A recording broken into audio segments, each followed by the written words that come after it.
¿Qué ha habido, gente? ¿Cómo están? Bienvenidos de regreso a su podcast creativo. El día de hoy estamos en Las Vegas con un invitado muy especial. Jorge Drexler, ¿cómo estás? ¿Cómo te va? ¿Cómo estás? Muy bien, nos conocimos, te platicaba ligeramente en el after de Nueva York de Natalia Lafourcade, sí. Con quien ya has colaborado y me imagino que también lleva rato ya conociéndola, ¿no? Sí, muchas gracias por recibirme aquí en el podcast.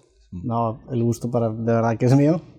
Muy bueno. Me aventé justo en el camino para acá el podcast que hiciste sobre tu último disco, que haces como los comentarios de las canciones.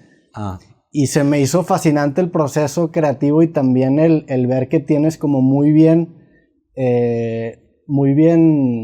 ¿cómo puedo decir? Muy bien documentado dónde salen las ideas, ¿no? Tienes, por ejemplo, una canción que se llama Cinturón Blanco, que habla sobre una anécdota, o la canción hace sobre una anécdota de esta idea de que en la práctica del Kung Fu, de Bruce Lee, ajá, sí, al maestro le acaban dando el cinturón blanco, entonces de repente no sabes si estás hablando con un maestro o con un alumno. Sí. ¿Es así normalmente ese proceso? O sea, ¿siempre tienes también tipificado de dónde salen las ideas? No siempre, pero hay canciones que vienen más seguidas de un concepto, que surgen de un concepto, hay otras que surgen de un ritmo, otras que surgen de una idea melódica muy básica.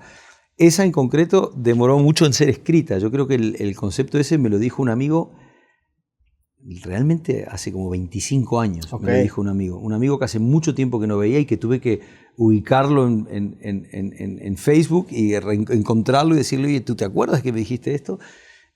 Pero siempre tuve esa idea en la cabeza, ¿no? De que había una escuela de Kung Fu, contaba Bruce Lee, que tenía 3 cinturones nada más. El blanco para los principiantes, el negro para los expertos que controlaban la técnica, y si querías ser maestro tenías que darte cuenta que no sabías nada y te volvían a dar el blanco porque la técnica dejaba de tener ese sentido y lo que tenías que estar en realidad era pendiente del presente. Cada situación era una situación nueva, en cada situación eras un aprendiz. Entonces, eso, te tocaba pelear con alguien, no sabías si te iban a matar con un meñique porque era un maestro o si era alguien que no sabía nada, ¿no?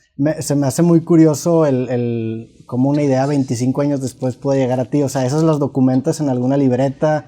O sea, ¿cómo te enfrentas tú al hoja en blanco? ¿Tienes estos recursos de ideas o son cosas que de repente te acuerdas de ciertas memorias que fueron significativas para ti? ¿O hay un documento en donde están esas, no sé, tabletitas de ideas previas? Pues me enfrento a la hoja en blanco con mucha cautela, en general.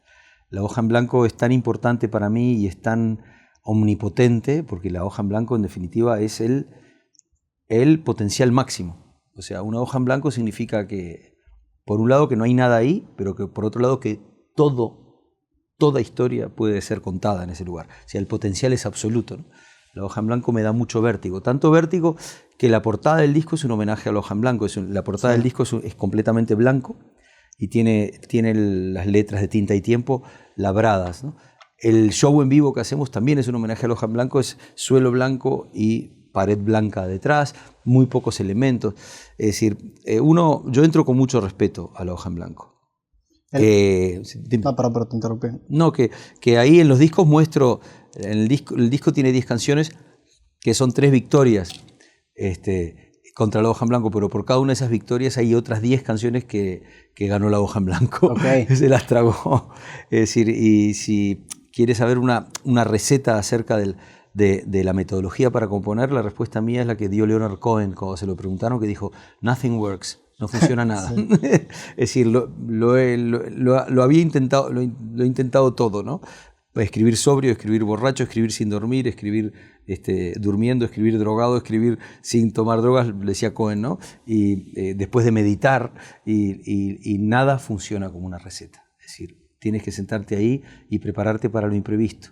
La única cosa que me sirve a mí es ser consciente que es un trabajo muy complicado, muy difícil, el que se pierde muchas veces, y tener perseverancia y paciencia, y aguantarse el vértigo que te da que no se te ocurra nada durante mucho rato, ¿no?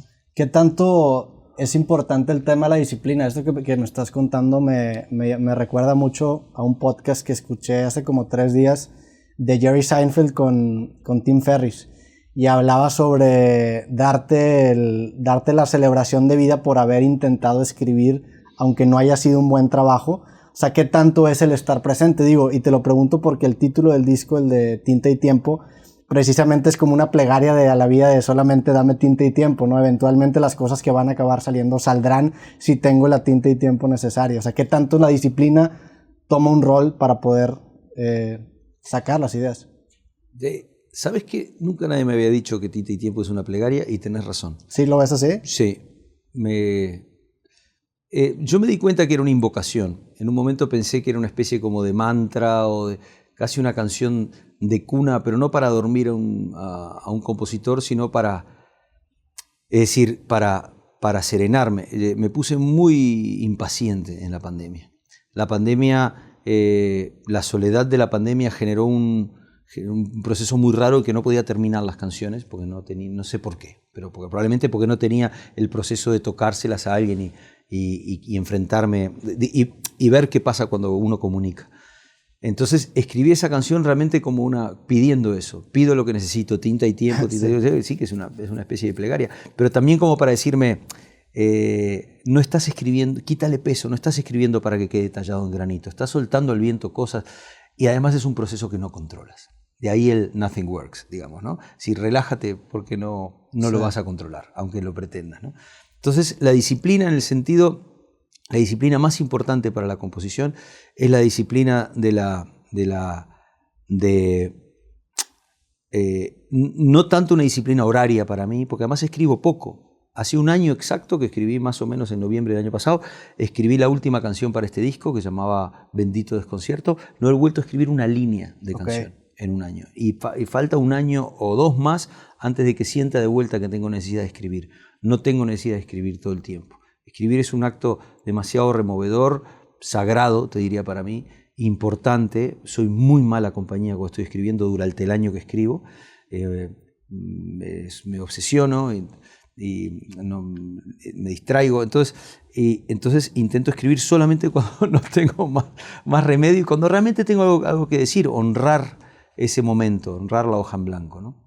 Entonces esa es la disciplina, la de no escribir sin tener necesidad y la de una vez que empiezas a escribir atarte al mástil del barco porque estar preparado para la enorme frustración que trae el acto de la composición, ¿no? Y si llega una idea a ti, o sea, alguna línea o te llama la atención algo que leíste, ¿hay algo en donde lo documentes, le tomas foto, lo anotas, una nota de voz o te enfrentas con lo que tienes? Porque esto que me estás diciendo me recuerda también mucho a una entrevista que escuché de C. Tangana, con quien sé que has colaborado y ha estado también en este espacio, y él hablaba mucho sobre prepararse para ir al estudio, y él decía que lo más importante eran sus 30 años de vida, no tanto lo que podía hacer en 1 o 2 horas, con lo que iba a llegar es con sus vivencias justamente. ¿Es algo similar en tu caso? Sí, lo que dice Pucho es muy interesante y es verdad también, o sea, uno...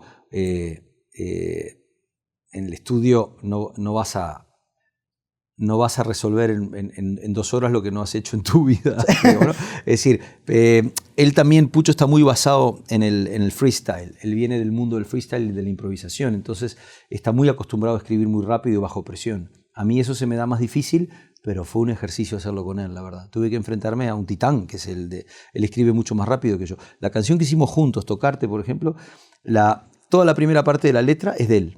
Sí. Y yo estuve como 1 hora y media, 2, sin poder poner nada, porque yo tengo otra mecánica. A partir de quiero lamer la sal que traes de la playa, de ahí en adelante, esa frase incluida, escribo yo, porque demoré, tengo una latencia para escribir, ¿no?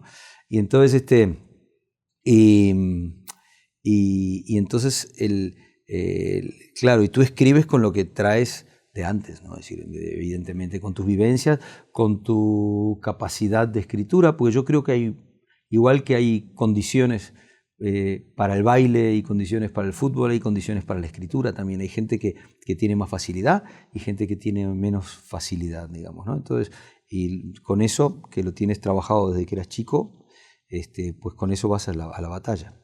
¿Cómo es el salto de profesionalizarte en la música? Porque entiendo lo que dices, pero ¿cómo dar ese salto de, oye, pues tengo que publicar un álbum cada cierto tiempo? En tu caso, estudiaste medicina, ¿no? Ejerciste incluso como médico, fuiste incluso salvavidas, ¿no? O sea, fui guardavidas también, hice muchas cosas. Cuando vives muchos años tienes la suerte, sí, vas haciendo muchas cosas. Estoy muy feliz de no haberme dedicado a la música desde entrada. Siempre pensé que era una cagada y que era algo que me hubiera gustado hacer desde joven, como amigos que admiro, como Calamaro o Fito Páez, que están en la música desde los 16, 17 años, ¿no? Y yo estaba, a los 30 empecé a vivir de la música recién.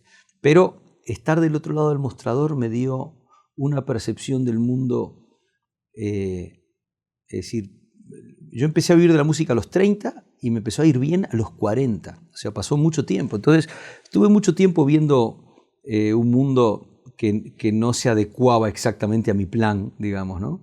Y que el mundo se adecue desde joven a tu plan es algo muy peligroso. Si la fama temprana, la fama de los 18, 19, 20 años, conozco pocas personas que han salido bien paradas de una experiencia así. Es muy difícil. Se te contamina la percepción, no sabes bien por qué te están hablando ni qué es lo que pasa. Desarrollas una especie, con un miedo muy grande a veces por la gente. Entonces, también tener otras áreas de formación para mí fueron muy importantes. Durante mucho tiempo no pude utilizar lo que había aprendido en la medicina, pero a partir de un disco que se llamaba Eco empecé a escribir como una canción que se llamaba Todo se transforma, que tiene que ver con la ley de conservación de la masa y de la energía, conceptos de química, de física, hasta el último disco que empieza diciendo corría la era del mesoproterozoico y relata la historia del nacimiento del amor, de la reproducción sexual y del amor biológico, ¿no? Sí. La invención del sexo y del amor hace 1.600 millones de años en la era del mesoproterozoico, cuando por primera vez dos células deciden juntarse para crear un organismo hecho entre dos, que eso no había pasado nunca hasta ese momento, ¿no? Sí, me interesa mucho la forma en la que se aborda esa canción. Tengo entendido también que tienes una relación muy estrecha con una prima tuya que es astrofísica, sino que incluso mencionas que son como dos almas que fueron en paralelo, pero pues después como que se reencuentran y hay un desarrollo muy similar, ¿no? Sí. ¿En esta canción está involucrada ella? Sí, tenemos algo de hermanos gemelos con mi prima Alejandra. Tenemos casi la misma edad, yo soy un poco mayor que ella, unos meses, y nos hemos criado juntos en paralelo, siempre compartiendo como un disco duro en común, y aunque la dictadura uruguaya hizo que su familia emigrara a Venezuela y perdimos contacto un tiempo, contacto habitual, cuando retomamos fue muy nutritivo para mí y espero que para ella también. Hemos escrito una canción en el disco anterior que se llama Despedir a los glaciares, que habla de los glaciares de Mérida, Venezuela, donde ella vive y es docente de astrofísica en la Universidad de Mérida. Y en este disco abro con una canción escrita por ella. Hay una escrita, la décima que canta Rubén Blades está escrita por ella. Okay. Mi prima es increíble porque, de hecho, el concierto, si algún día alguno de los oyentes va a ver el concierto, vamos a estar tocando en México en el auditorio el 16 de febrero, creo. Si alguno va a ver que al principio hay una voz de una mujer científica con acento venezolano, contando la historia de la invención del amor en el mesoproterozoico y yo la llamo para, dame ideas, ¿sabes? Sí. O sea, dame ideas a ver, y me dice, bueno. Y me dice, primo, yo creo que... Y ahí me da alguna idea.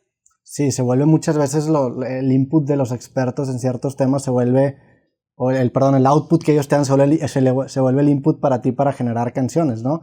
Incluso tienes una canción que habla sobre el algoritmo, que me interesa mucho pues, este concepto actual del algoritmo, porque hasta muchas veces lo personificamos y creemos que es como que este ente que nos está alimentando cosas que ni siquiera nosotros sabemos que queremos.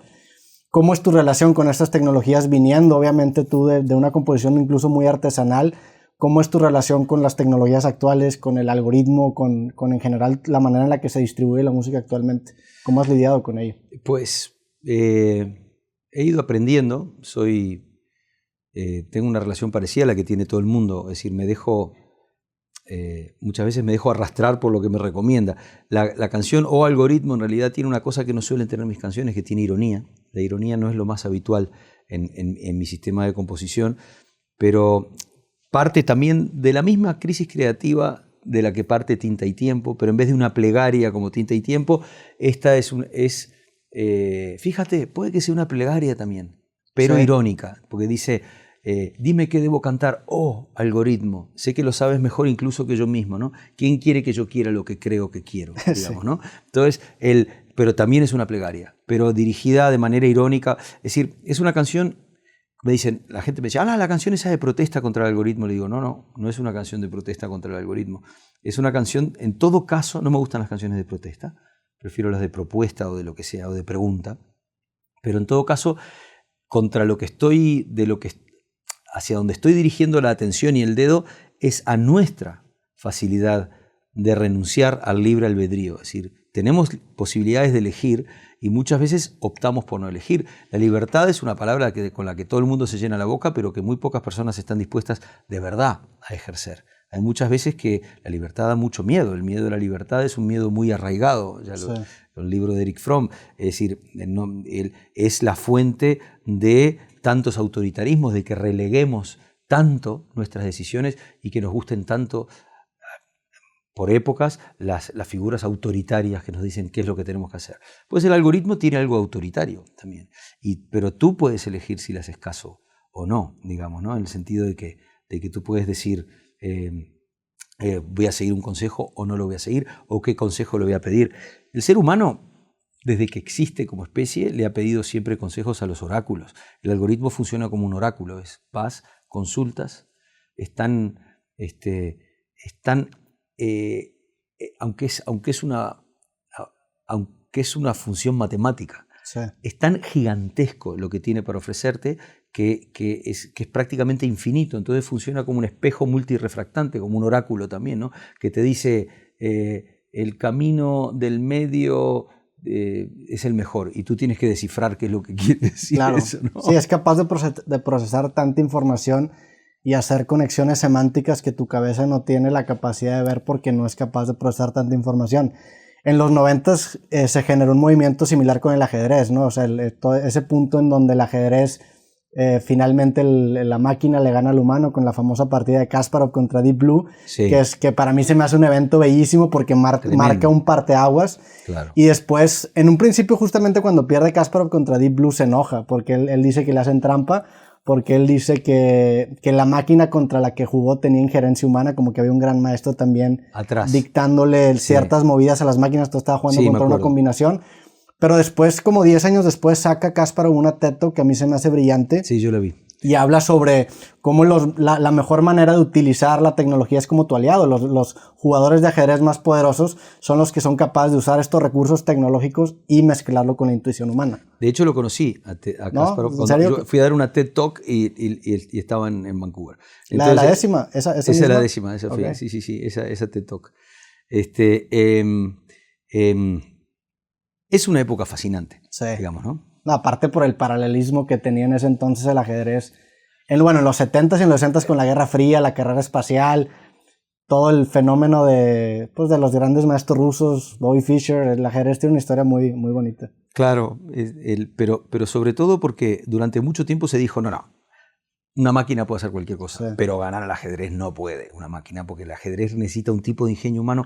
A mí me parece que es maravilloso ver cómo el concepto de qué es ser humano se va siendo arrinconado, sí, y a su vez, a la medida que se va arrinconando, se va condensando, digamos, ¿no? Es decir, todos tenemos mucho miedo, da miedo la inteligencia artificial. Justo vi una charla de Harari ahora contando varios miedos que tiene él, que es una persona que sabe mucho y que piensa mucho, pero a mí me parece he visto que referencia su libro, el de Homo Deus, ¿no? Sí. Y ese no lo he leído, el de Sapiens sí lo conozco. Pero... Sí, el Homo Deus es el siguiente, que viene sí, después, sí. Sí, de hecho, algoritmo está basado más en Homo Deus que en Sapiens, porque en Homo Deus realmente él cuestiona la existencia del libre albedrío, que es algo que a mí sí, me horroriza y que digamos que hasta puedo entender que científicamente es verdad, porque de hecho los últimos estudios neurológicos demuestran que tomamos las decisiones antes de tomar las decisiones, sí, si es que eso es posible, digamos, ¿no? Es decir, que funcionamos algorítmicamente en la toma de decisiones, no con una voluntad. Pero yo no quiero pensar en eso porque si eso si se cae el libre albedrío, se cae un montón de instituciones como la democracia, claro, por ejemplo, que yo prefiero, que adoro, porque me crié en dictadura y prefiero mantenerla viva, todas esas cosas. Entonces, pero sí es cierto que hay una parte algorítmica de nuestro accionar también en el tomar las decisiones. Hay una parte que no, o creo que no. Sí.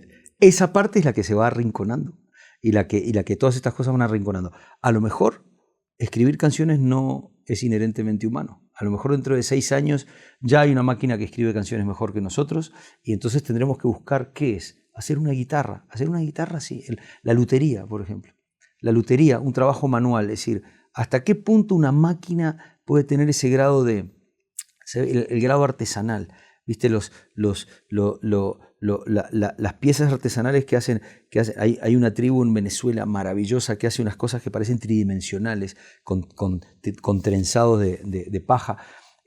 ¿Hasta qué punto eso es realmente reproducible?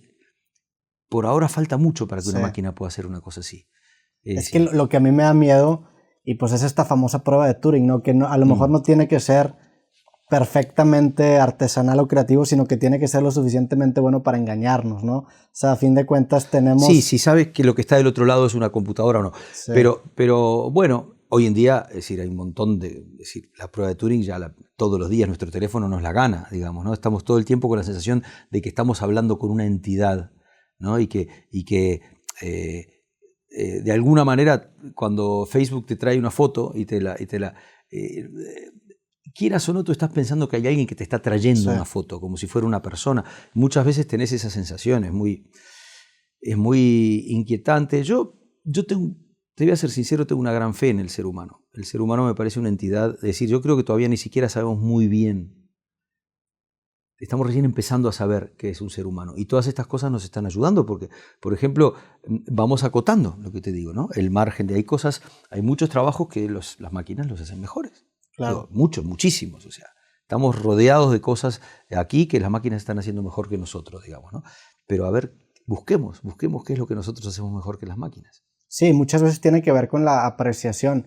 Y pues si es esta fe ciega de que la humanidad es más que una suma de sensores, ¿no? Porque muchas veces la computación busca acercarse al problema del ser humano como leer información de muchos sensores y generar una respuesta con base a toda la información. Y el confiar que hay algo más que simplemente información, nos vamos a meter con temas de determinismo, ¿no? De que si la realidad y el ser humano es un ente programable.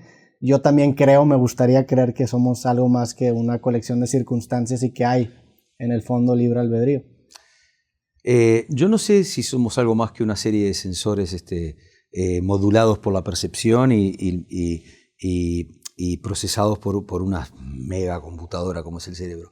Es decir, porque a lo mejor simplemente el grado de complejidad que eso implica ya es superlativo, es como muy grande, digamos, sí. ¿No? Pero lo que sí te puedo decir es que estamos todo el tiempo comparando a las computadoras con los cerebros, y es una comparación bastante fácil de hacer y bastante simple. Pero nosotros no somos un cerebro. Nosotros somos una entidad orgánica, somos un cuerpo.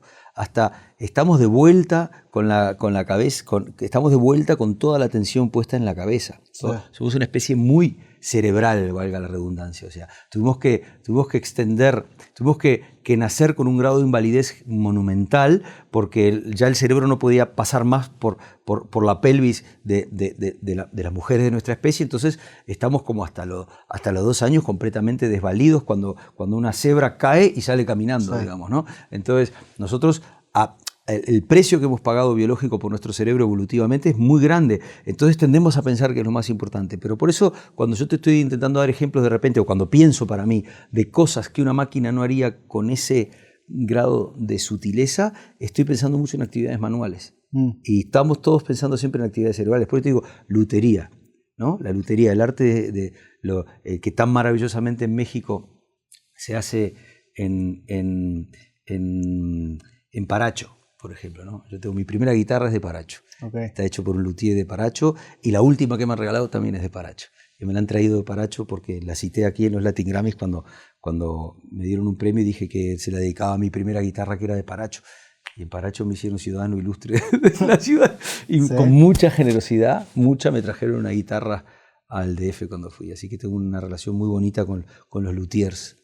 La lutería es maravillosa. Sí. Me identifico con eso que dices porque sí, increíblemente en un mundo de píxeles pintar con brocha se vuelve hasta un acto de rebeldía, ¿no? Y la manera de sobresalir quizá en esta actualidad es precisamente mediante la imperfección humana. O sea, también vivimos en un mundo de templates, o sea, tanto para hacer música tenemos samples, para hacer páginas de internet tenemos librerías y como que ya está todo definido de una manera muy escalable. Y la Internet 2.0 aumentó sí. el grado de templates que usamos. O sea, ahora nosotros toda nuestra información de Internet la ponemos en un grid completamente preestablecido, que son las redes sociales, porque evidentemente es mucho más fácil sacarle partido comercial a un grid que a las maravillosas páginas web que había en el 90 y pico, en el 2000 y poco, que todas eran una locura, pero nadie podía extraer información para vendérsela a alguien de ahí. Entonces, sí, los templates. Yo soy un enemigo de los templates en general, y del piloto automático en general, ¿no? Yo creo que de las cosas más bonitas que aprendí estudiando biología es que somos un equilibrio inestable. Es decir, un equilibrio inestable. ¿Cuánto rato pasa el equilibrista en el centro exactamente del punto de equilibrio? Muy poco. Claro. Tiende hacia ahí. Entonces nosotros tendemos hacia cosas, ¿no? Entonces, si lo más bonito de nuestra inteligencia es la capacidad de adaptarse a situaciones nuevas y de cambiar. Cuando uno empieza a repetir, a usar el piloto automático, porque también esa es otra característica de nuestro sistema nervioso central, tenemos una capacidad de resolver cosas nuevas increíblemente, pero tenemos una gran tendencia a la comodidad y a repetir el caminito de hormiga. Sí, totalmente. Entonces, cuando uno se deja arrastrar por el camino de hormiga y va a lo más sencillo, envejece, se anquilosa, se pone rígido, es decir, su cerebro deja de... Y por eso a mí me gusta mucho intentar encontrar cosas nuevas, sorprenderme. Vengo ahora de Puerto Rico y estoy fascinado con estudiando la historia del reggaetón, como para intentar entenderlo. A mi generación le gusta quejarse todo el tiempo de que el reggaetón esto y que el reggaetón lo otro. Yo soy un amante del ser humano en general y no lo discrimino etariamente. Para mí no son, como dice mucha gente, toda esta música es una mierda porque ahora los jóvenes...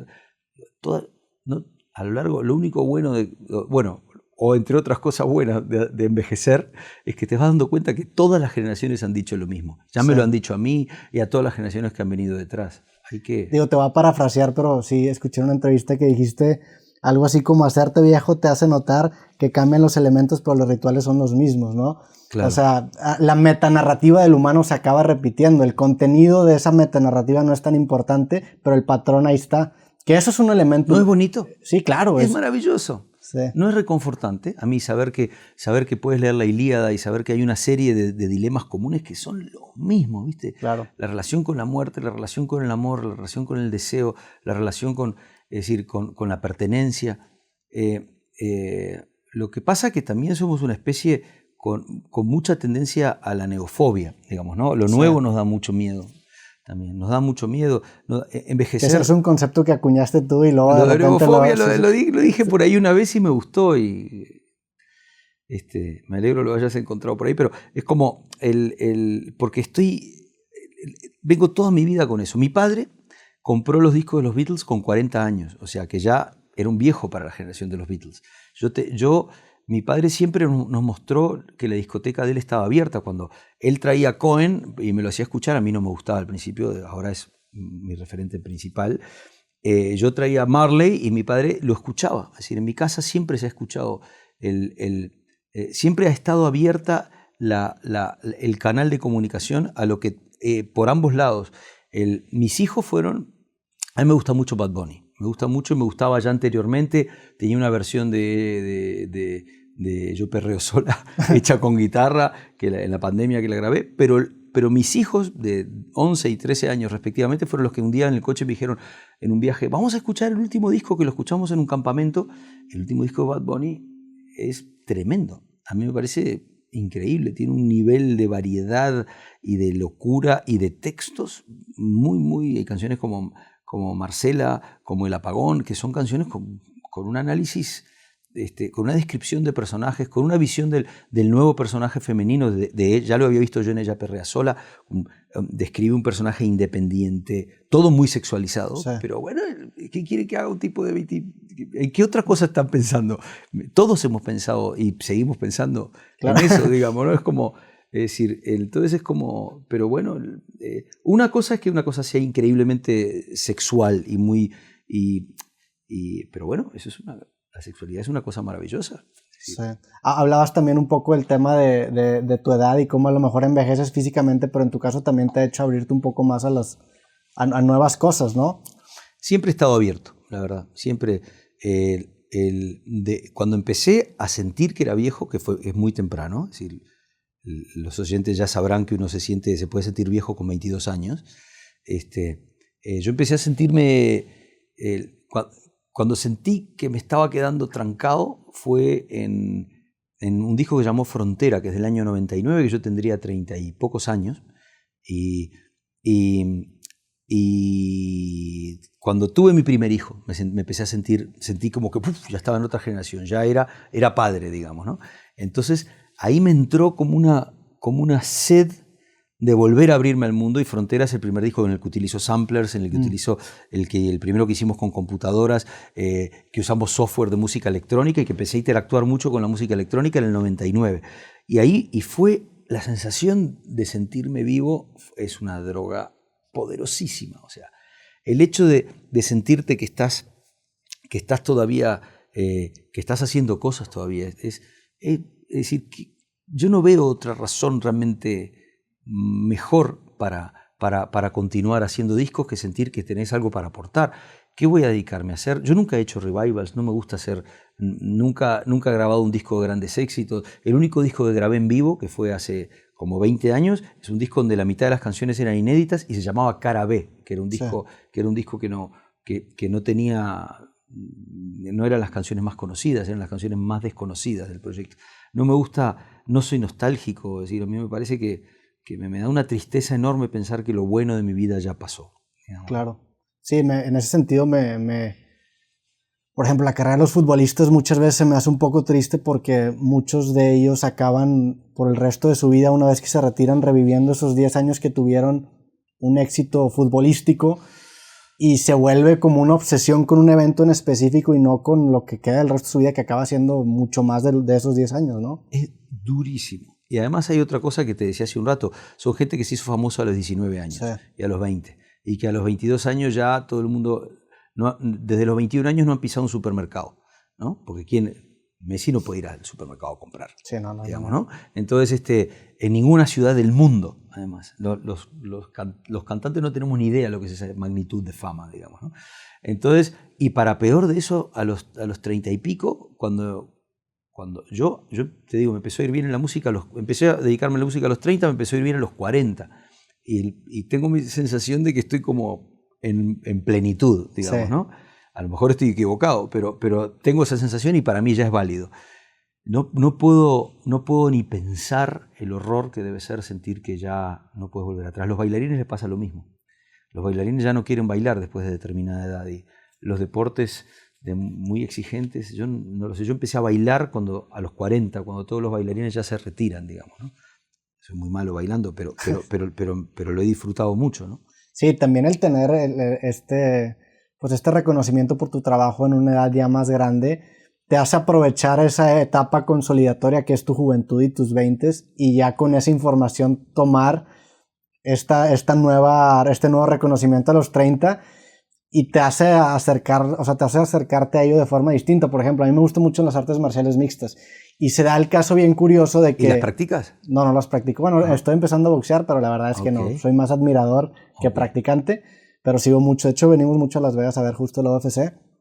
Y se me hace muy curioso cómo parece que los peleadores tienen una cantidad finita de toughness, que así le llaman algunos, y eso dura como 5 a 10 años.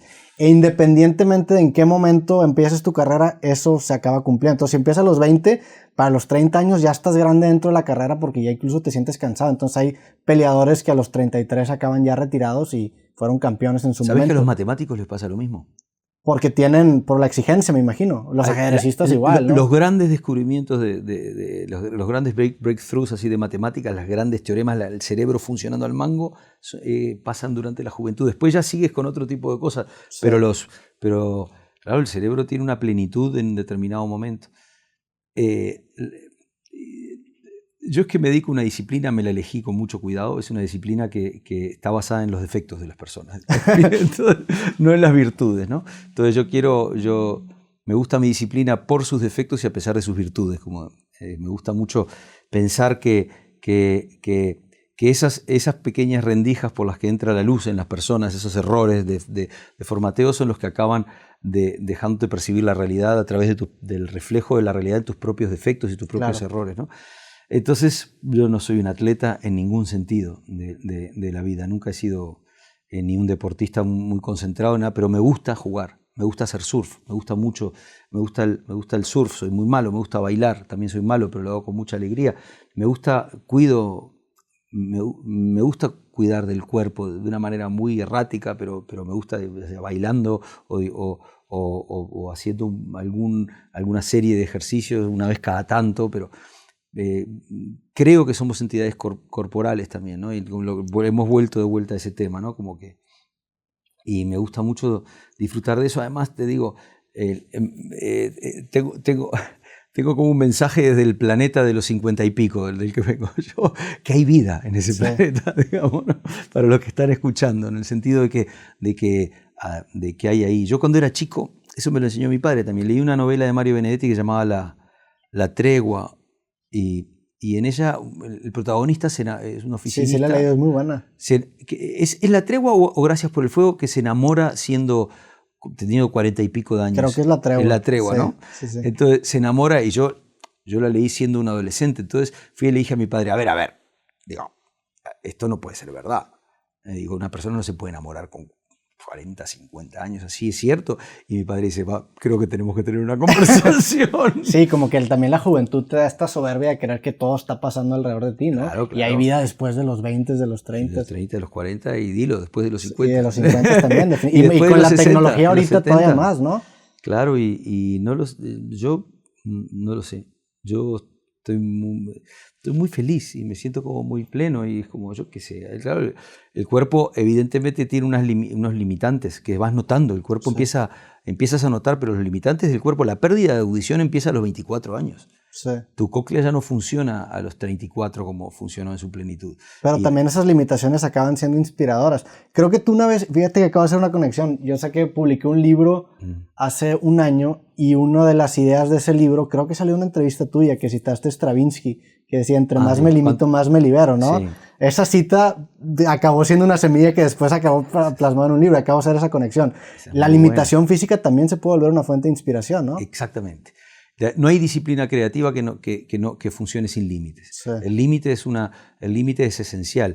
El límite además comprime determinado sector de la realidad y expande los que quedan sueltos. Digamos. Claro. La rima, por ejemplo. Yo te digo, sentados aquí en Las Vegas y tomando mi café, entonces yo ya tengo que buscar una rima con café para cerrar esto. Y tomando mi café, la tarde se vuelve ciega, dígame usted por qué, ¿sabes? Okay, o sea, entonces la palabra por qué nunca hubiera aparecido. Y la de la ciega tiene que ver con Vegas. Son conceptos que hace 10 segundos, cuando yo empecé a decir esos dos versos, no tenía ni la ceguera, ni el por qué, ni el usted, ¿no? Claro. Es decir, entonces como eso son cosas que poniendo un límite expandí en otras direcciones, o sea, me abrió mundos nuevos, ¿no?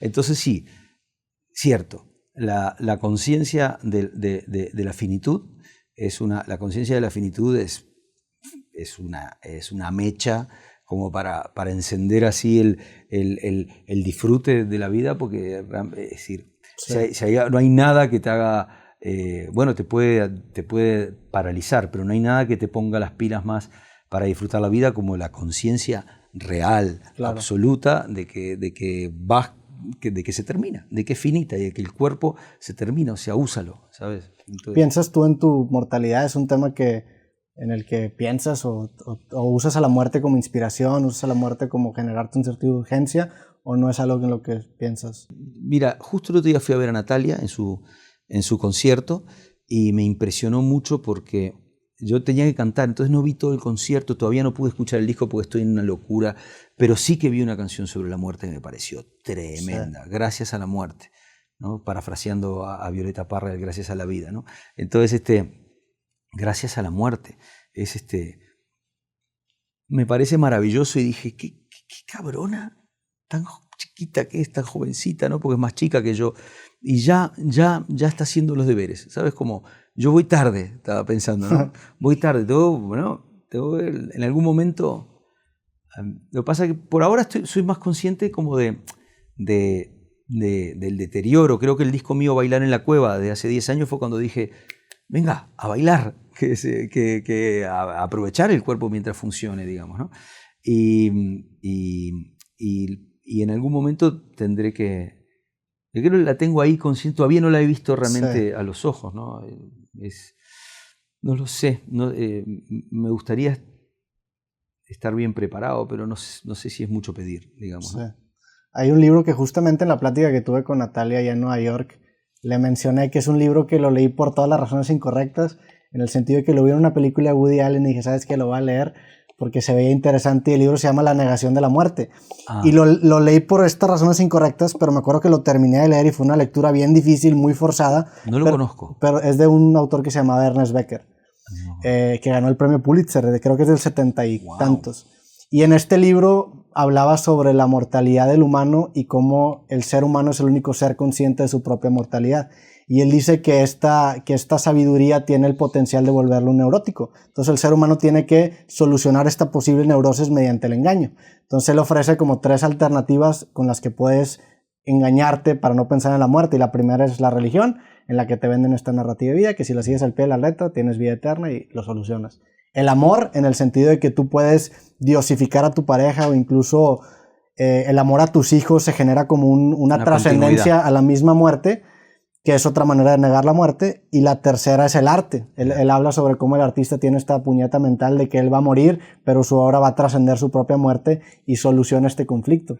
Sí. Digo, es muy irónico el libro porque a fin de cuentas acaba concluyendo que las 3 son puñetas mentales. Claro. Y lo irónico del libro es que él acaba siendo recordado por este libro, claro, que escribió sobre ser olvidado. Claro, pero es como un eco, digamos, ¿no? O sea, está la señal y las repeticiones que se van borrando, sí, digamos, ¿no? Es decir, hasta él va a caer en el olvido. Lo más bonito sobre eso es lo que decía Borges, ¿no? Digamos que todo el mundo va camino. Todos vamos camino del olvido, todos, y él lo toma como una bendición, digamos, ¿no? Que cuando escribe El Inmortal diciendo que todo el mundo, ¡ay, la inmortal! Es horrible ser un inmortal, sí. O sea, al final acabas haciendo todas las actividades humanas y todo, y le pregunta, ¿usted escribió El Quijote? Sí, El Inmortal. Sí, ¿Escribiste escrito todos los libros? Claro. Si eres inmortal, es decir, algún día vas a dar con y algún día habrás escrito El Quijote exactamente igual con una letra de diferencia. Claro. Matemáticamente, ¿no? Entonces, pero eso que dices tú de la negación de la muerte, claro, es decir, como somos el homo negator, ¿no? Es como que es sin la conciencia de tu propia finitud, que es exclusiva nuestra, es decir, es un regalo, es una manzana envenenadísima, digamos. Que se vuelve como el juego cruel y la humanidad, ¿no? Justo creo que en este mismo libro él decía que somos dioses con anos. O sea, tenemos la capacidad de contemplar el infinito y la capacidad de entender tantas cosas, pero a fin de cuentas estamos anclados a la misma mortalidad que todos los demás seres vivos. Y ese gran límite que tiene la vida humana nos genera un sentido de urgencia que nos inspira a movernos y a priorizar ciertas cosas sobre otras, ¿no? Justo vi una plática una vez de Neil deGrasse Tyson con un amigo que se llama Jason Silva y hablaban sobre la diferencia que tiene una flor de mentiras, una flor artificial, a una flor real.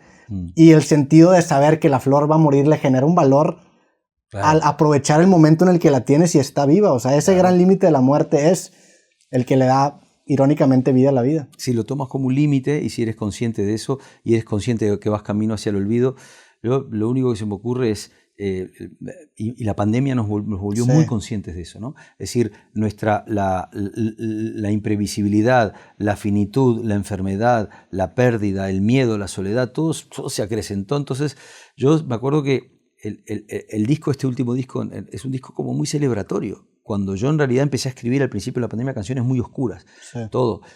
Pero después en un momento dije, no, vamos a salir de esto y yo no quiero llevarme esta mierda después de gira, digamos, ¿no? Entonces esta sensación de hablar de mascarillas y de pantallas y que fueron las primeras canciones, ¿no? Tenía todo el tiempo en la cabeza una cosa que no llegó a ser nunca un estribillo, pero que está ahí, es el que celebra acierta. ¿sabes? Okay. O sea, quien celebra acierta. Tenía esa frase en algún lado, algún día la meteré, porque muchas veces salen después las canciones, ¿no? Vienen con latencia, pero es decir, si tienes un motivo para celebrar, que no siempre se tiene. Digo, hay que saber que muchas veces no se puede celebrar y que está bien también no celebrar en vano. Pero si tienes un motivo real para celebrar, celebra. Claro. Entonces, porque no siempre se tiene motivos para celebrar y no siempre se está aquí, digamos, ¿no? No, y se vuelve el antídoto justamente a caer en el nihilismo. Lo decía Camus, de la manera de rebelarte ante el sinsentido de la vida es tener el valor de construirle tú un propio sentido y decir, vamos a encontrar qué celebrar, ¿no? Claro, como decía Cocteau en Opium, digo, ¿no? De la misma, sí. Cocteau decía, establecer relaciones interpersonales es tan ridículo como una persona que va cayendo por un edificio y que va intentando hablar con los vecinos que se encuentran en los balcones, ¿no? Sí. Es decir, bueno, claro, esa visión nihilista, diciendo de nada tiene sentido, es por supuesto que es cierta, porque en definitiva, claro. Pero somos la especie profesional, digamos, en la negación. O sea, todo esto es una negación, es decir, porque estamos especializados en contradecir la entropía. Es decir, 2.000 millones de átomos de repente se ponen de acuerdo para formar una persona que puede ser yo o otra por 80 años de repente, ¿no? Es decir, contradiciendo todas las leyes lógicas de que todo tiende hacia un reposo absoluto. Tenemos un grado de organización monumental, efímero, digamos, ¿no?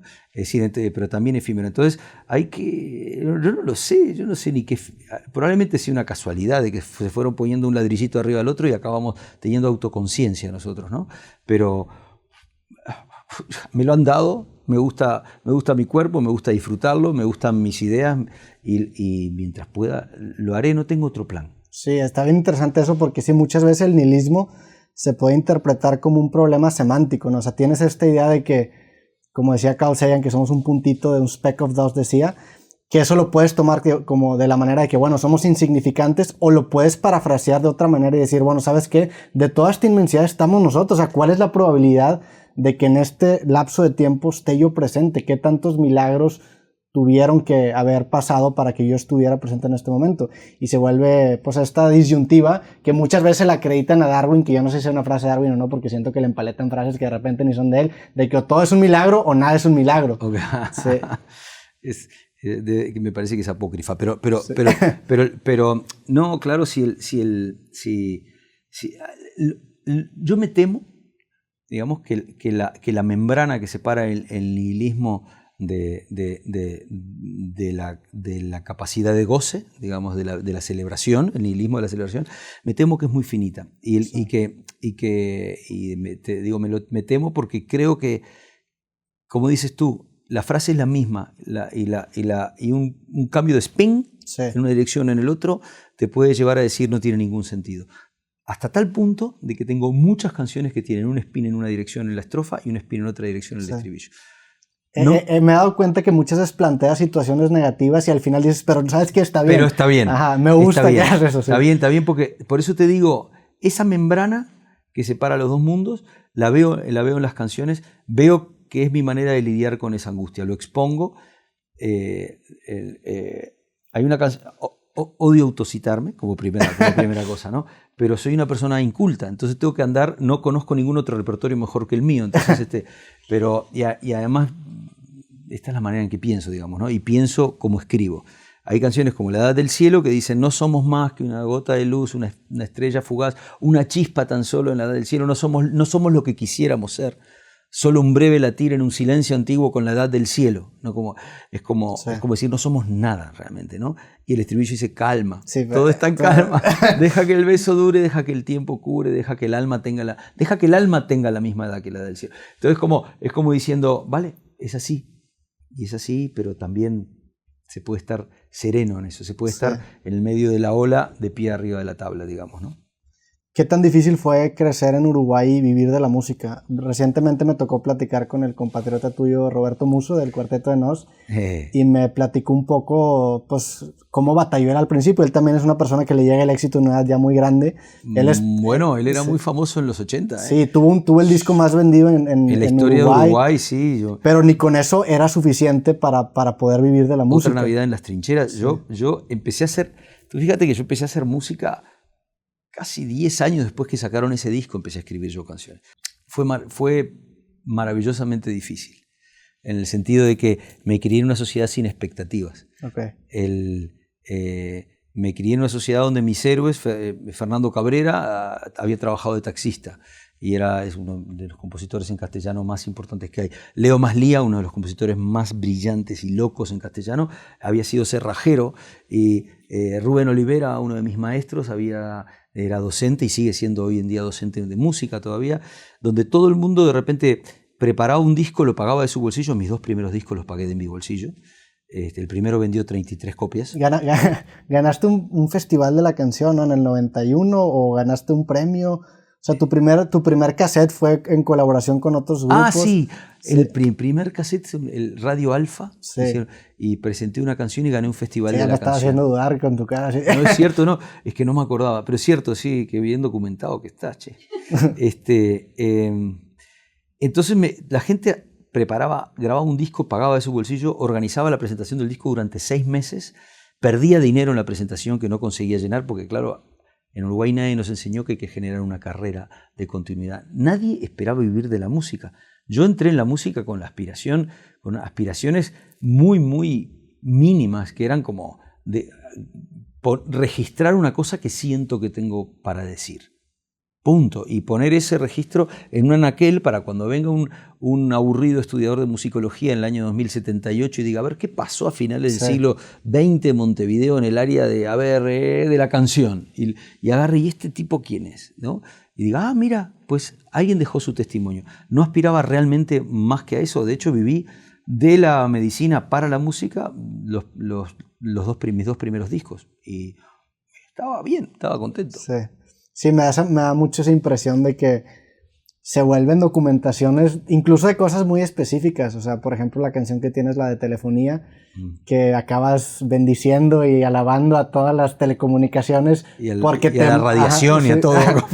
O sea, de una situación muy cotidiana generas, como que abres el lente y generas una apreciación a cosas satelitales que no necesariamente tienen que ver con esa situación, ¿no? Claro, es decir, cuando recibes un mensaje que estabas esperando, todo eso que hablamos mal de los teléfonos y de todo, y de la radiación, que más me da, es decir, acabo de recibir el mensaje que quería escuchar.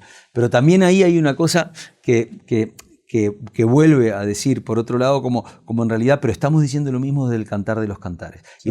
Y la historia es la misma. De hecho, el Cantar de los Cantares es exactamente eso. Es la espera de la amada que no viene, que al final, y la llegada de la amada y la luz y que uno ve. Y es la misma sensación. Y es qué bonito pensar que la gente tenía el mismísimo grado de deseo. Qué bonito saber que no hay generación que haya chingado más que la otra, que todo el mundo ha tenido la misma cantidad de sexo, digamos, que es una cosa que parece un axioma absoluto. Todo el mundo piensa que su generación es la generación más sexual de la historia de la humanidad, ¿no? Y tengo una mala noticia, pero no. Es decir, el ser humano hay cosas que ha tenido siempre en la cabeza, digamos, ¿no? Claro. Fíjate que recientemente me obsesioné con un canal en YouTube que se llama Life in the 1800s. Y son puras entrevistas de gente como en los 40s hablando de la vida en los años 1800. Y es fascinante encontrar cómo a lo mejor las acciones superficialmente suenan distintas, pero los problemas acaban siendo los mismos. Sí. O sea, se respeta esa metanarrativa humana, ¿no? Y hay muchísimo que no se cuenta. Claro. También. O sea, porque no estaba bien visto contar. Sí. Es decir, ¿no? Es decir, hay cosas que no... Que parecían realmente que excedían al terreno de lo público. El mundo privado era muy grande en ese momento. Sí. Entonces, pero que no cuentes no quiere decir que no hagas, digamos, claro. ¿no? De hecho, que no cuentes quiere decir que haces habitualmente, digamos, ¿no? Es muy revelador lo que no dices también, ¿no? Pero fíjate, 10 mandamientos, 2 dedicados dos dedicados al sexo extramatrimonial, digamos, no desearás a la mujer del prójimo y no cometerás adulterio, como si no quedara claro en el otro. Sí, digamos, sí. Vamos a recalcar, o sea, que eso era que eso parece que es importante para nuestra especie, digamos, ¿no? Me das la impresión de que eres una persona que sabe mucho de teoría musical, pero también tienes esta parte muy intuitiva.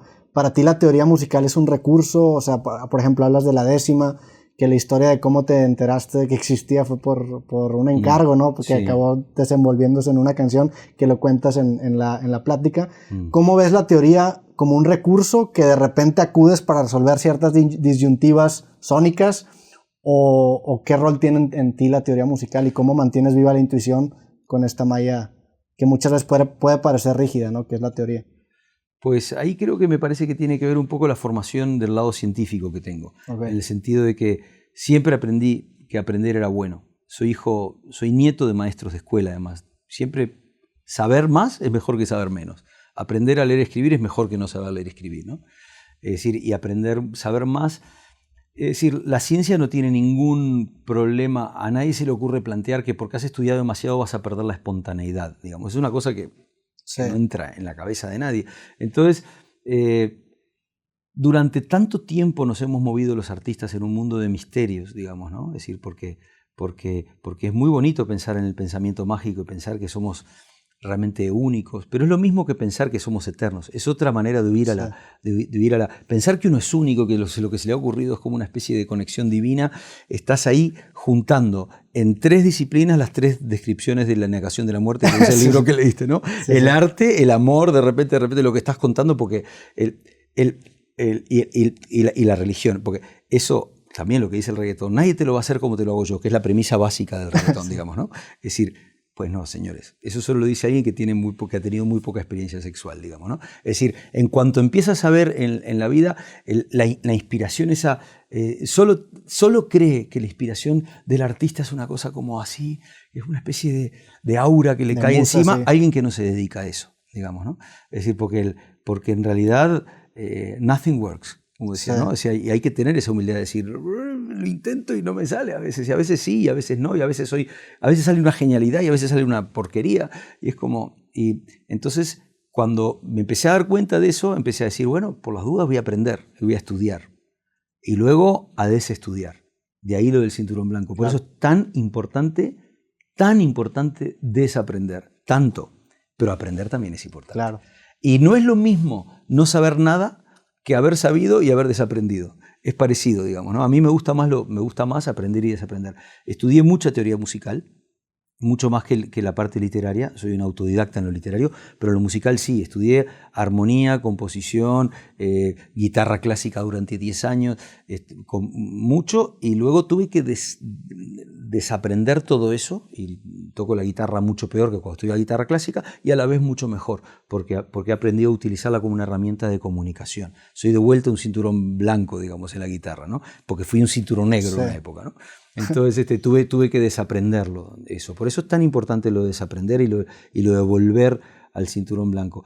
Y con la décima me pasó lo mismo. Si te fijas, tengo muy pocas canciones en décimas. Tengo una y dos más que aparecen en una primera décima, porque para una mentalidad obsesiva como la mía, rigurosa y metódica, la periodicidad en la métrica de un verso es una droga poderosísima que intento evitar. Tengo, en el sentido de que me resulta muy fácil improvisar una décima aquí, pero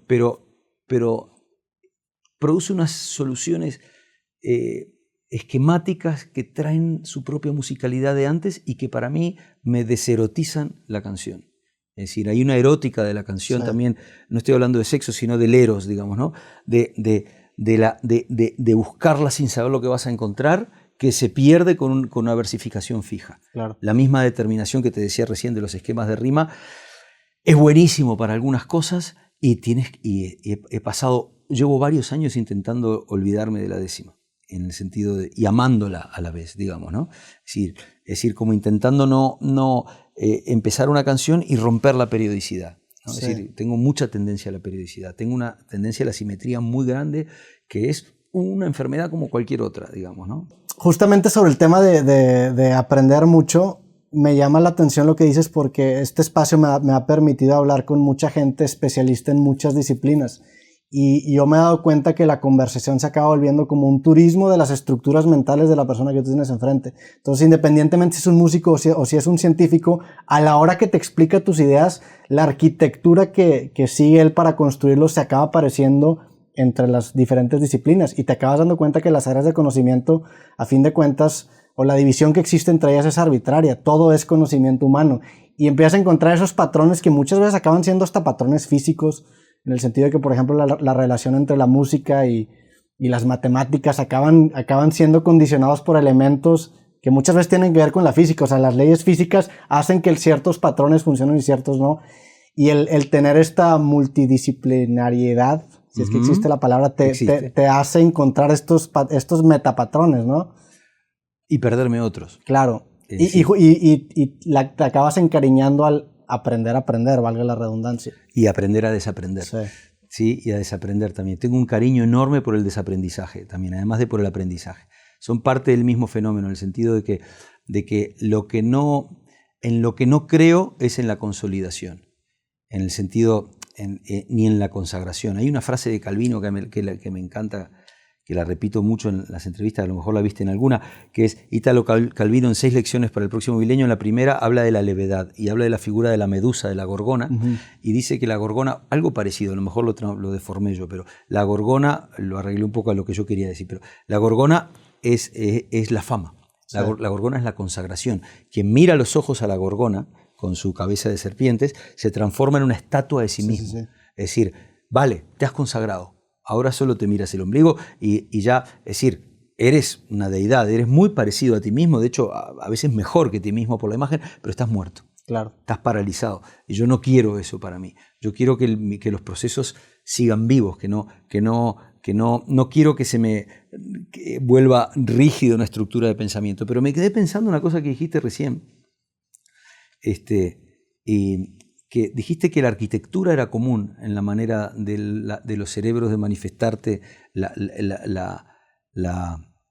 sí, o sea, que encontraba que ciertas estructuras mentales en distintas disciplinas acaban teniendo los mismos patrones, ¿no? O sea, por ejemplo, no sé, la simetría que hay en un acorde mayor se puede representar geométricamente con ciertas figuras, o incluso en el tema de la programación hay un protocolo que se llama TCP/IP, por ejemplo, que lidia con la congestión de datos y está muy modelado con la forma en la que las hormigas transportan la comida. Entonces hay ciertos patrones que por leyes físicas estamos condenados a repetir. Digo, todo el Fibonacci, por ejemplo, musicalmente también es representado. Sí, también. Y a mí todo eso me fascina. Hay un escritor que se llama John D. Barrow, que es un inglés que me gusta mucho, que tiene varios libros donde investiga la existencia de la naturaleza como forma de arte, ¿no? Que es como que busca un patrón referencial en lo... Yo sinceramente creo, porque tengo una visión biológica de todo, creo sinceramente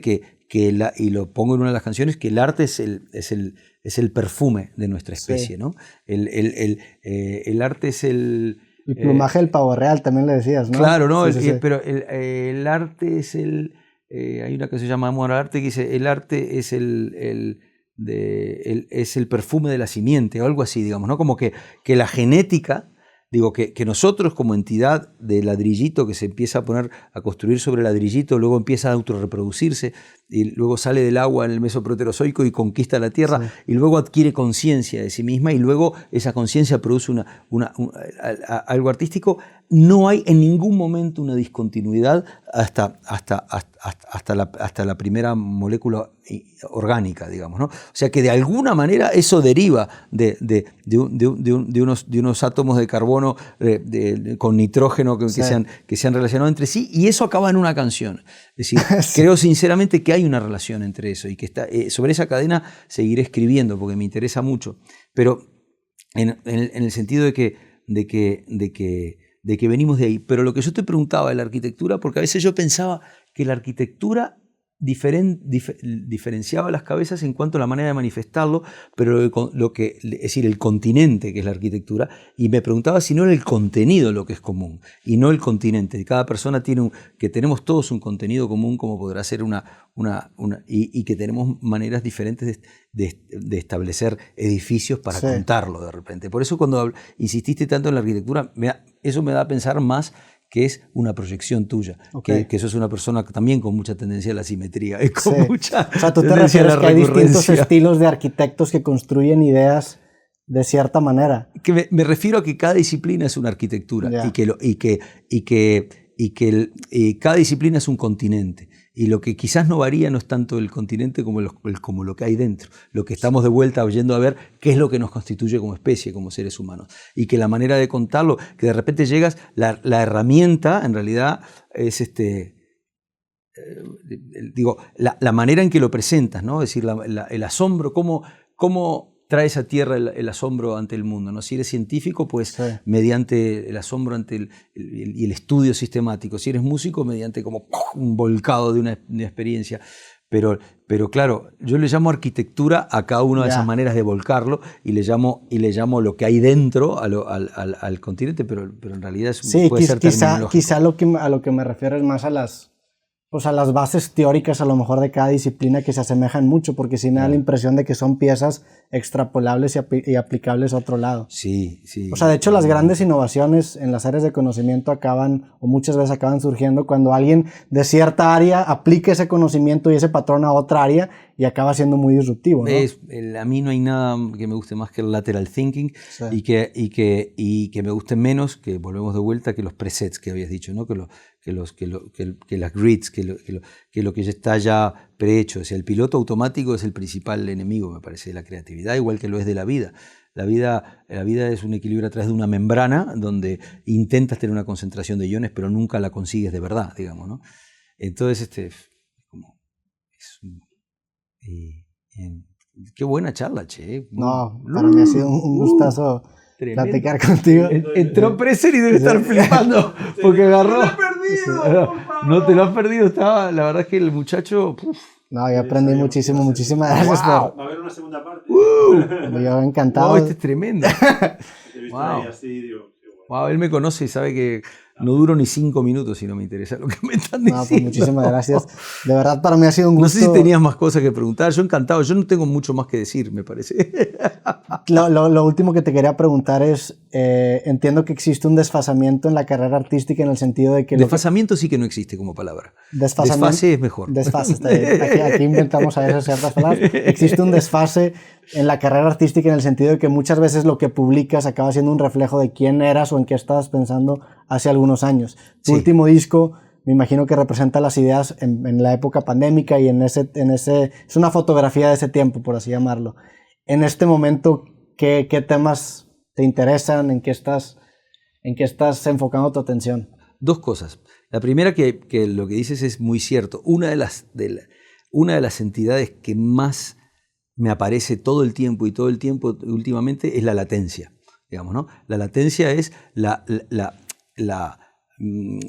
delay, la demora entre que algo comienza y que se produce de verdad, ¿no? Es decir, la latencia es muy importante. A mí se me van siempre solapando las canciones, apareciendo tiempos después, de repente, muchas veces, ¿no? A veces una latencia muy larga, ¿no?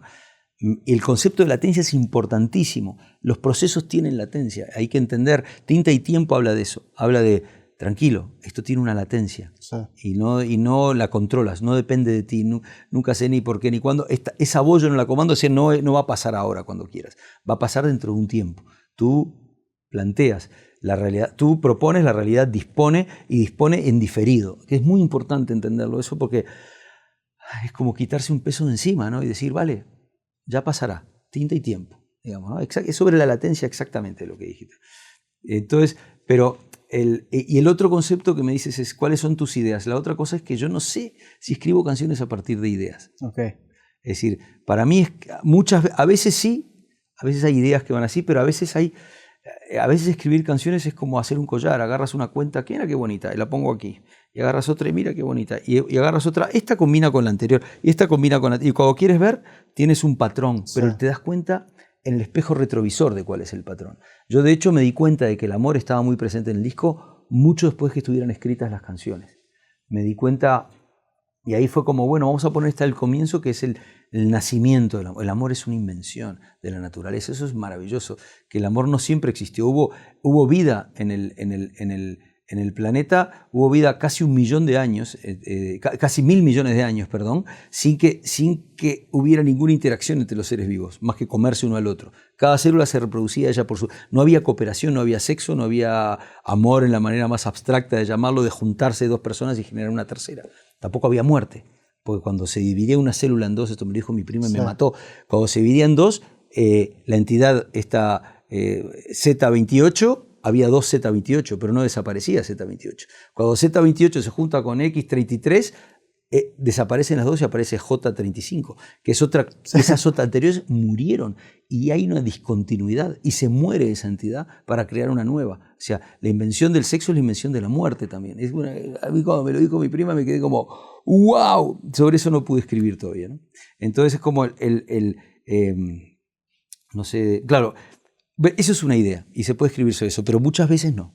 Muchas veces te das cuenta como a posteriori. Eso que dices es clave. Fíjate que vi una entrevista de un señor que se llama Say Frank, que es un creador de contenido brillante. Tiene un show que se llama A Show, que es buenísimo.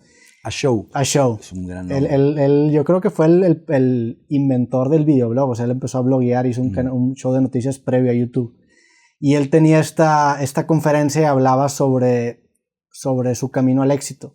Y él decía que cualquier historia que él te contara iba a ser incorrecta porque estaba usando esto que se llama hindsight bias, que es la falacia del historiador en español, que es esta idea de entender que tu cabeza tiene el sesgo cognitivo de encontrarle una narrativa a todo, en el sentido más puro de que si tú ves una nube que no tiene una forma, tu cabeza le quiere meter una forma aparente porque batalla mucho en lidiar con las cosas que no tienen forma o sentido, ¿no? Y digo, con esta misma idea generamos los mitos a lo largo del tiempo. Entonces, querer analizar en retrospectiva tus sucesos... Y las teorías de la conspiración hoy en día. Es generarle una narrativa que muchas veces no existe.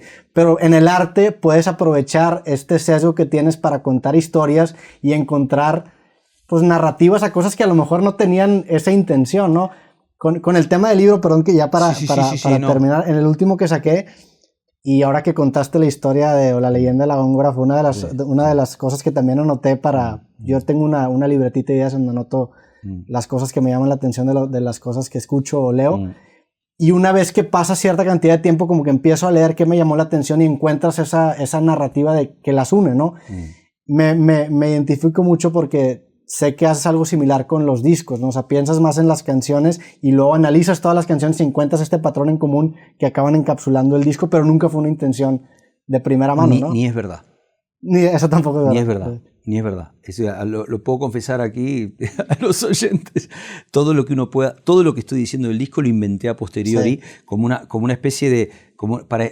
para intentar... Porque uno hace en realidad un objeto que tiene 10 canciones, pero en realidad no fueron escritas como una secuencia, ni tienen un denominador común. Hay muchas de ellas como algoritmo que no tienen nada que ver con el amor, pero uno intenta como establecer un patrón como para intentar reconocer algo con una finalidad tan ególatra y tan utilitaria como el hecho de que tenés que vender ese disco, digamos, de alguna manera, y como que quieres creer que hay una especie de trascendencia en lo que haces, ¿no? Y es de vuelta una manera de negar la muerte, en definitiva, ¿no? Que es mucho más lindo el concepto de inmanencia, que es disfrutar de lo que tienes en el presente y estar en el presente, que intentar que trascienda. Pero el marketing es una disciplina de la trascendencia, donde uno intenta encontrar, y cuando uno empieza a hablar de un disco y tienes que hablar de un disco, pues empiezas a decir, a buscar... ¿Sabes qué? Es bonito como disciplina, pero verdad no es. Sí, definitivamente tiene muchos sesgos ahí metidos, pero también es una herramienta muy práctica de modularización que te permite a ti mismo en tu cabeza clasificar la experiencia, de que bueno, en esta etapa en mi vida estos eran los temas que estaban presentes, vamos a ponerle un título, aunque falso, porque no considera la complejidad real que lo involucra. Es útil. Es práctico, sí. Útil, pero falso, como muchas cosas que son útiles, así que también es una simplificación de la realidad. Mira, para cerrar, dijiste que él hablaba estabas hablando del éxito. ¿Sabes cuál es la etimología de éxito, no? No. que es muy bonita, me gusta mucho cuando me preguntan, ¿qué es para ti el éxito? Y le digo, éxito viene de exitus, de latín, que es salida, ¿no? Que es exit, digamos, ¿no? Sí. Y en medicina, que es donde yo empecé, el concepto de éxito se usaba como una especie de lenguaje en código de los médicos cuando no querían decir delante del paciente que se iba a morir. El éxitus es la muerte. Okay. El éxito es la muerte de un proceso, digamos, ¿no? Un proceso está vivo hasta que tiene éxito. En el momento que tiene éxito, el proceso y que lo asume, que lo mira a sí mismo a los ojos y asume el éxito, lo reconoce y lo pide para sí, es mirar a la gorgona a los ojos y transformarte en una estatua de ti mismo. Sí. Wow, qué chingona manera de terminar justamente este episodio creativo, Jorge. Te deseo que no tengamos éxito. Esperemos que nunca nos sintamos exitosos para seguir en constante aprendizaje. Algo mejor todavía, más que no tenerlo, no sentirlo. Tienes razón. Sí. Es decir, no sentirlo más que no tenerlo. Porque bueno, se lo pueden adjudicar a uno, pero tú puedes dejarlo caer. Sí. Jorge, de verdad ha sido un gusto para mí genial, tener esta conversación. Me ha encantado. Sigámosla en un bar. Sí, sigámosla en un bar con unas cervezas y seguramente habrá una parte 2 si coincidimos en un futuro. Me encantará. Toda la gente que escuchó este capítulo de Creativo les agradecemos, les mandamos un fuerte abrazo. Gracias también. Y nos vemos en el próximo episodio de Creativo. Jorge, de verdad, otra vez, muchísimas gracias. Bueno, hasta luego. Nos vemos pronto. Muchas gracias. Genial, estuvo buenísimo. Estuvo muy cabrón. Estaba haciendo un viaje. Muchas gracias.